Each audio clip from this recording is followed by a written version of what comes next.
Hi,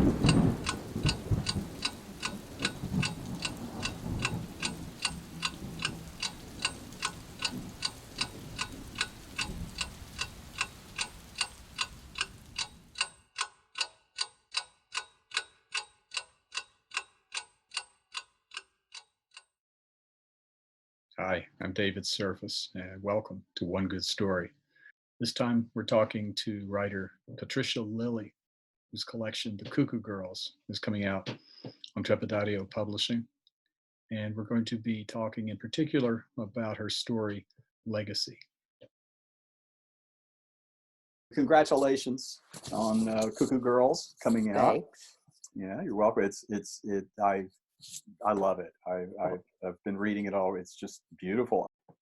I have to say the Cuckoo Girls is kind of like a bucket list item because I love short stories. I have since I was I somehow got my hands on a Harlan Ellison collection when I was about 11 years old. Wow. Which one? Yeah. Which one? Alice in Wonderland. Oh, okay. When I was about 11 years old.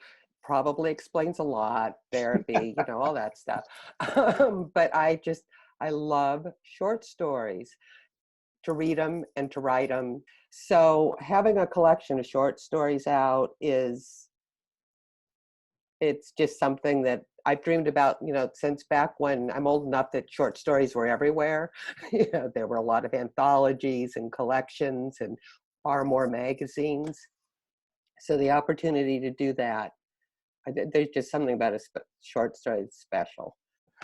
Well, I'm with you there as far as short stories and collections. It never fails to kind of astound me and piss me off whenever I still read people in the publishing industry talking about how people don't like short stories. People don't read short stories. And I'm always like, who are these people of which you speak? And you would think they'd be making a comeback because they're ideal for that quick reading, the timing. They're perfect for handheld devices, short reading. So that's my hope. That's my dream, because people are missing a lot if they're not reading short stories. The story that I really wanted to talk about was Legacy. Yes. And I just think it's astounding. It's it's very beautiful. So I first of all, wanted to ask you, where did that story come from for you? It was an article that took off of the T.S. Eliot Wasteland quote about the third who walks beside you. And I don't even know if I finished reading the article because they were talking about the psychological idea of a third always walking beside you. And somehow when I was doing that, I got the basic idea for this story. And I knew the events. I knew what the story was. I even knew how it was going to end, but I didn't have the story yet. And I sat down and wrote the first 500 words, probably setting up the narrator and her mother. Mm-hmm. And I had no idea how to finish the story. It just was beyond me. And then there was a submissions call, and I thought, this would be, if I could finish that, it would be really great to submit for that call. I just couldn't get it was just one of those where you feel like you're scraping it out of your brain with a rusty spoon stories. Yeah. 2 days after the submission call closed, I finished the story in one afternoon. So it was percolating back there somehow that whole time I was. Yeah. You know the drill. The story Legacy has a lot to do with family patterns of all sorts. And the narrator wants desperately to break out of these patterns. But at the same time, there's something compelling and even beautiful about some of these patterns. And I mean, not just for me as a reader, but it feels like also for the narrator, there's something kind of compelling and attractive and beautiful about some of the things she's trying to get away from. Does that make sense? Yes, it does. And I think that is the underlying thing of the story, is that pull. And I think it's that way with families for everybody, but a lot of it is with women.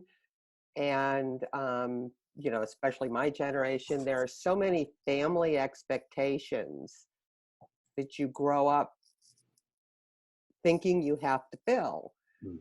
And some of them you want to fill, you want to be part of, even things that you don't end up being part of. So it's a constant pull. One of the most terrifying scenes in your story, for me anyway, is you know, it's when the narrator realizes that she can't remember certain things, and then she has a dream that just kind of drives that fear deeper. And would you read that? My phone rings. It's Milo. Did you forget something? I don't answer. I have no idea what he's talking about. Sarah? Apparently, I say, otherwise you wouldn't be asking. Last night, you were supposed to meet me at Daffy Dill's. The daffodil, symbol of new beginnings. Daffy Dill's, the bar where I first met him. He calls it our place. I'm sorry. I have no recollection of making plans to meet him there or anywhere. Are you okay? It's not like you to forget plans, or anything else for that matter. The one and only fight we've had came after he was 2 hours late for a date. He accused me of being too regimented, unwilling to be flexible. I remember that. I even remember he called and told me he'd be late, and I picked the fight on purpose to scare him off. Just tired, I say. The fight didn't scare him off, and he's never been late or canceled on me since. I still don't remember having plans with him last night.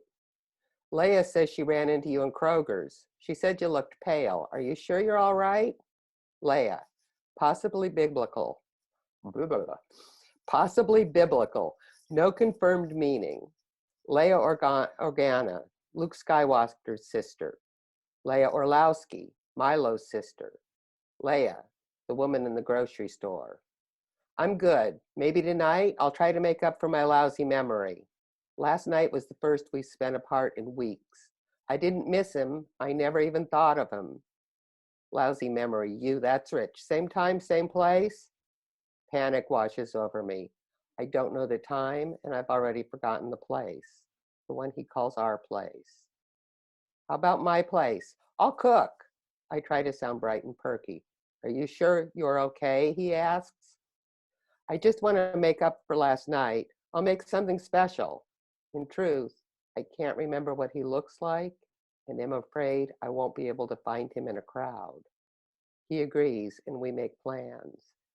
As soon as we hang up, I write, Milo, dinner, home, 7 p.m., on the inside of my arm. I pull my sleeve down to cover it and hope I remember it's there. For the first time in months, I dream of Tansy. As usual, she's shrouded and I can't see her, but I know it's her, just as I know the shrouded women with her. Lobelia for malevolence. Rue for sorrow, regret, repentance. Amaranth for immortality. They don't speak, but I know they are pleased. I wake up shivering, my face is wet with tears. Milo stirs beside me. What's wrong? Nothing. You screamed. A bad dream. Maybe you should see a doctor. Just hold me, I say. He said he does, but I don't go back to sleep. You know, a lot of writers talk about how the pandemic is affecting their writing, or how they imagine it will affect writing in general. And some writers say, well, this is too soon. I can't write anything about this yet. And I do think there's writers out there that are going to do a great job doing that, but I'm not one of them. We can be hopeful, but we don't know what's there. No. So I tell the story all the time about being 10 or 11 years old, and my cousin was spending the night, and the late night movie was the, 1963 version of The Haunting of Hill House. Oh, Lord. The good one, not the crappy new one, but the good one. And we were terrified. my cousin still won't read or watch horror. I mean, that's just was completely out of her life after that. Never again. It worked differently on me, but I remember even at that age knowing if they would just show us the bad thing, it wouldn't be so scary. Yes. Just show me. And it had a big influence on me. Oh, Both yeah. what scares me in real life and what I write. I can always tell when I'm reading something excellent because it makes me want to write. It makes me want to do the same thing. And yes, I know that feeling. well, there you go. Thank you. Guilty as You just charged. really made me feel good, because that's how I know that, like, this was the most amazing thing is I need to go write now. Okay, thanks to Patricia Lillie for being here, and thanks to you for watching. So next time, we'll be talking to another writer about another story.